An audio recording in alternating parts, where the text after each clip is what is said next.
انسان کا شرف، اس کی عزت اور اس کا وقار علم ہے۔ اس لیے سیدنا علی المرتضیٰ فرماتے ہیں ہم اللہ کی تقسیم پہ راضی ہو گئے، اس نے ہمیں علم عطا کر دیا اور جاہلوں کو مال دیا۔ مال سے علم افضل ہے۔ حضرت عبداللہ ابن عباس رضی اللہ تعالیٰ عنہ فرماتے ہیں، ابن عساکر نے اپنی تاریخ میں لکھا کہ حضرت سلیمان علیہ السلام کو اختیار دیا گیا، چاہے مال لے لو، چاہے سلطنت لے لو، چاہے علم لے لو۔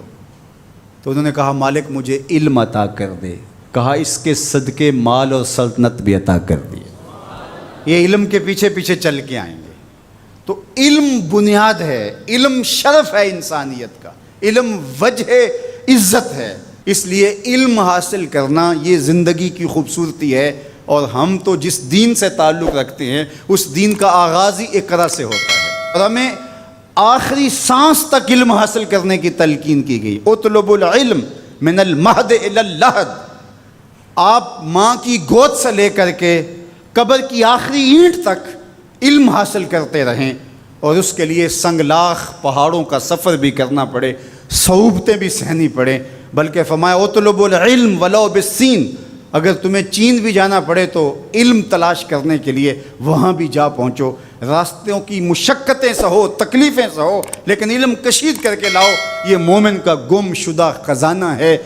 اگر کسی شخص کو ڈاکٹر یہ بتا دیں کہ تیری طبی صورتحال یہ بتا رہی ہے کہ تیرے پاس زندگی کی چند سانسیں باقی ہیں، آج ڈاکٹر کہہ دیتے ہیں کہ اس کی مریض کی خدمت کر لو، کینسر اس سٹیج پہ پہنچ گیا کہ اب بچنے کی کوئی امید باقی نہیں رہی، مریض کو بھی بتا دیا جاتا ہے کہ اب اللہ اللہ کر لو، رب کو راضی کر لو، اب زندگی بس مہمان ہے، چراغ سحر ہے، بجھا جا رہا ہوں، یہ معاملہ ہے تمہارا، تو اب بس اپنی آخرت کی فکر کرو۔ اب وہ کیا کرے؟ جسے پتہ چلے کہ میرے پاس 2 دن ہیں، 3 دن ہیں، 5 دن ہیں، 10 دن ہیں، ڈاکٹر اندازہ بتا دیتا ہے، حتمی علم تو اللہ کے پاس ہے، تو وہ کہے کہ تم بس جانے والے ہو، تو کیا کرے؟ وہ نمازیں پڑھنے لگ جائے، نوافل پڑھے، روزے رکھے، صدقہ و خیرات کرے، یہ سب کرنا چاہیے اس کو، لیکن علماء نے کہا کہ وہ علم حاصل کرنے لگ جائے تاکہ اس کی موت حالت طالب علمی میں آئے۔ اور سنن دارمی میں روایت موجود ہے، حضور علیہ الصلوۃ والسلام کا فرمان کہ جو شخص علم حاصل کرنے میں مصروف ہوا اس لیے کہ اسلام کو زندہ کرے، فوت ہو گیا، وہ علم حاصل کرتے کرتے طالب علمی کے دوران انتقال کر گیا، قیامت کے دن اس کے اور نبیوں کے درمیان صرف 1 درجے کا فرق ہوگا۔ علم کی وجہ سے اس کو یہ شان اور یہ عظمت نصیب ہوگی۔ تمام علماء اس پہ متفق ہیں کہ علم عمل سے بہتر ہے، اس لیے کہ عمل صفت العبد ہے اور علم صفت اللہ ہے، صفت باری تعالیٰ ہے، صفت معبود ہے۔ معبود کی صفت عبد کی صفت سے افضل ہوتی ہے، تو علم جو ہے وہ افضل ہے عمل سے، عبادات سے۔ بلکہ ارشاد فرمایا جب حضور علیہ السلام سے 2 اشخاص کا ذکر ہوا، ایک عابد ہے، تہجد گزار ہے، شب زندہ دار ہے، صائم النہار ہے، قائم اللیل ہے، بہت عبادتیں کرتا ہے، اور دوسرا بس فرض پڑھتا ہے اور کتاب کھول کے بیٹھ جاتا ہے، نشر علم کے لیے لگ جاتا ہے، جو بھی ذرائع ہیں اس دور کے تو اس کے مطابق وہ علم بانٹنے لگ جاتا ہے۔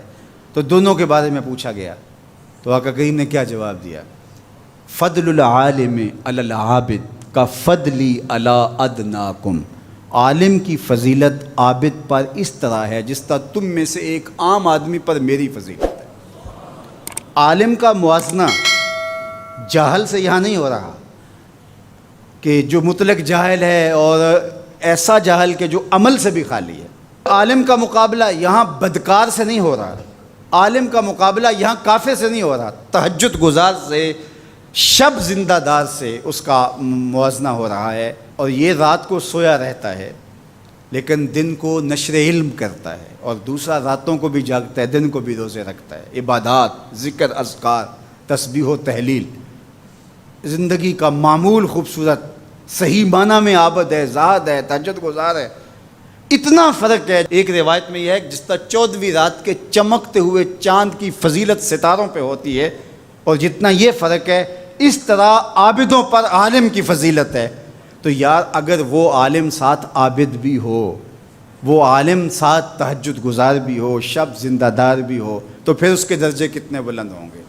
اس لیے فرمایا کہ صبح اس حال میں کر کہ تو عالم ہو یا طالب علم ہو یا علماء کی باتیں سننے والا ہو یا علماء سے محبت کرنے والا ہو۔ اور فرمایا ولا تکن خامسہ، پانچواں نہ بننا، پانچواں بنا تو ہلاک ہو جائے گا۔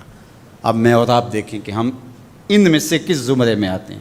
تو کہا یا خود عالم بن جا، یا علم سیکھنے والا بن جا، یا علماء کی بات سننے والا بن جا، یا ان کے ساتھ محبت کرنے والا بن جا۔ ولا تکن خامسہ، پانچواں نہ بننا۔